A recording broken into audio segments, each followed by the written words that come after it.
Dito na naman tayo mga idol, sinubukan nating mag night fishing para may maulam.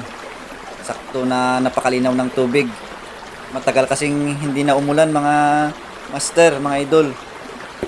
At napansin ko na napakarami ng malalaking hipon ngayon na mahuhuli.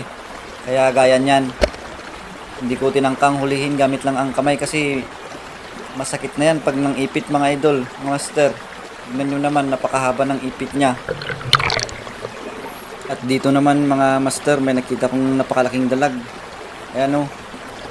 Kaso, nasa rama kasi, yung rama, yung mga pinagpatong-patong na bato. Ginawa yan talaga para panghuli ng isda. Diyan sila mamamahay, mga master. Pero nung pumunta ako dun sa kabilang side, may nakita akong napakalaking tilapia din. Na pinana ko na lang. Malalaki ang mga nakikita kong tilapia ngayon, kaso paisa-isa lang. Pero di bali na, at least kahit kunti lang yung mahuli basta malalaki. Ang habol ko pala mga master ay makakita sana ng palos, kaso wala talaga. Marami kasing nagre-request na ipakita ko daw kung paano daw tamaan yung palos gamit ang salong, yung panghuli ng palos na nagamit ko na pamana. Kaso wala, hindi talaga kasi ako sanay paggabi na maghanap ng palos.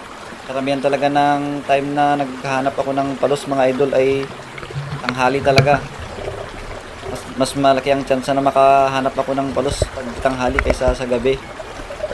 Kaya sa mga nagre-request, mga master, mga idol, sikapin kong makahanap para po ipakita ko sa inyo kung paano bumaon yung bala ng pamana ko sa katawan ng palos mga master.